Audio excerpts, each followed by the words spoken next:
Welcome to easy maths. आज हम exercise 1.3 के क्वेश्चन नंबर 4 को डिस्कस करने जा रहे हैं। प्रीवियस लेक्चर्स में हमने क्वेश्चन नंबर 1, 2 और 3 को काफ़ी डिटेल में डिस्कस किया है। तो चलते हैं अपने आज के क्वेश्चन की तरफ। आज के क्वेश्चन की जो स्टेटमेंट है उसमें हमें कहा गया है कि find two numbers whose sum is 68 and whose difference is 22। मैंने आपको प्रीवियस लेक्चर्स में भी बताया था कि सम आपके पास एडिशन को कहते हैं और डिफरेंस सब्ट्रैक्शन को कहते हैं। उसने कहा है कि कोई से दो ऐसे नंबर्स एग्जिस्ट करते हैं जिनको अगर हम ऐड ऑन करें तो हमारे पास 68 बन जाएगा, और अगर हम उनका डिफरेंस करें यानी कि उनको माइनस करें उन्हीं दो सेम नंबर्स को, तो आंसर हमारे पास क्या आएगा, 22 आ जाएगा। तो हम यहाँ पर लेट कर लेते हैं कि let x and y be the two numbers. Let x and y be the two numbers.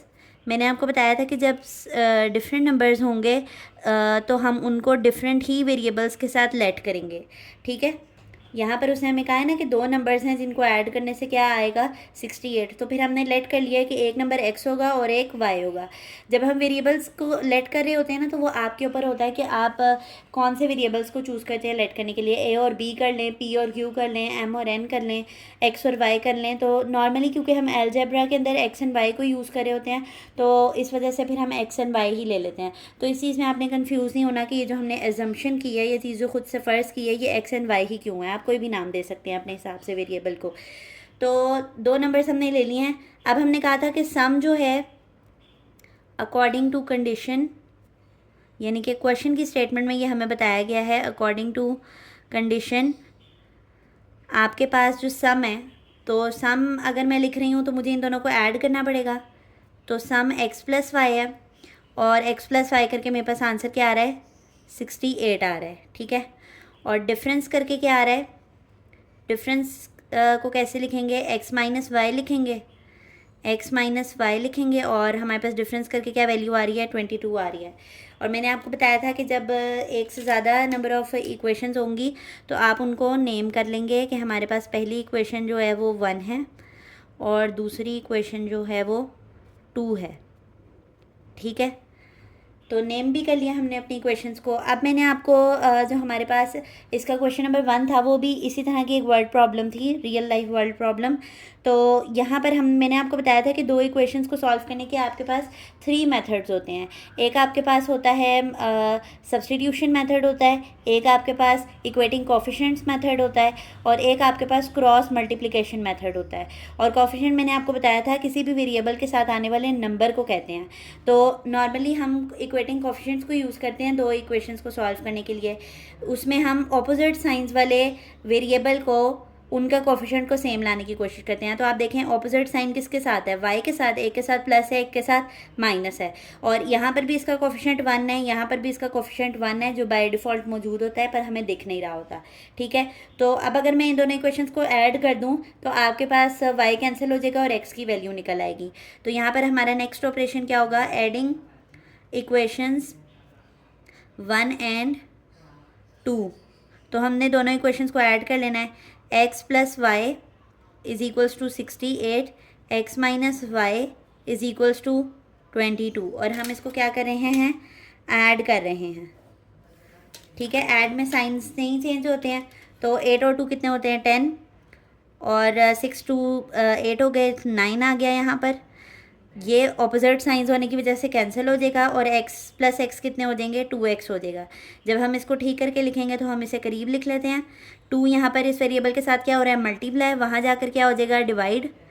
तो 2 डिवाइडेड 90 डिवाइडेड बाई 2 हो जाएगा, और 90 के टेबल 2 के टेबल में 90 कहाँ पर कैंसिल होता है, 45 पर। तो ये 45 आ गया। एक नंबर हमारे पास क्या आ गया है, 45 आ गया है। ठीक है,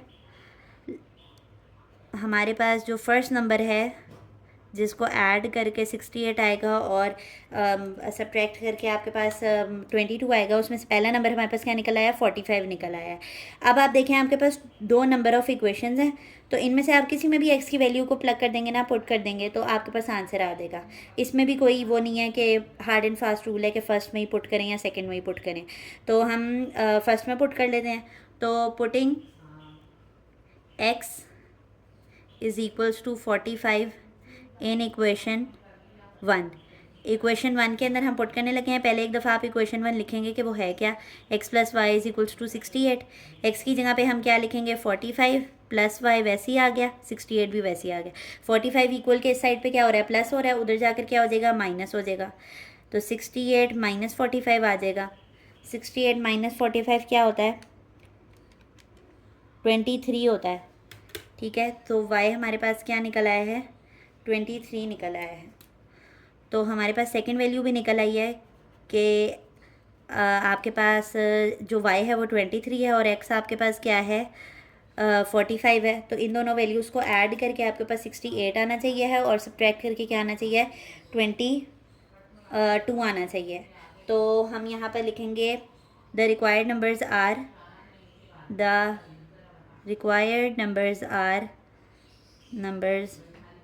आर 45 एंड 23।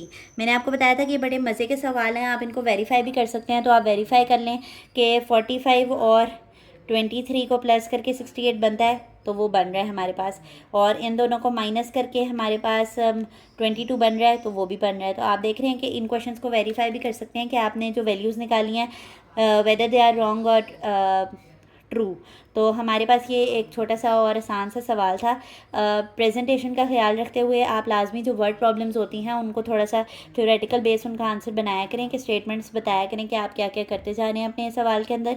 और इस तरह ये जो चीज़ें मैं मार्कर से हाईलाइट कर देती हूँ उनको लाजमी क्या करें, ये बड़ा अच्छा इम्पैक्ट डालती हैं और आंसर्स भी ज़रा प्रोमिनेंट हो जाते हैं कि ये हमारे पास कौन सी जो हैं वो वैल्यूज़ निकल आई हैं। तो ये था आज का हमारा एक इंतहाई आसान सा सवाल।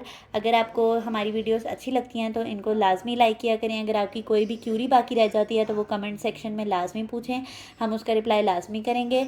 और हमारे चैनल को सब्सक्राइब करना मत भूलिएगा और बेल आइकन को भी प्रेस कर दें ताकि हर नए आने वाली वीडियो आप तक पहुंचती रहे। अल्लाह हाफ़िज़।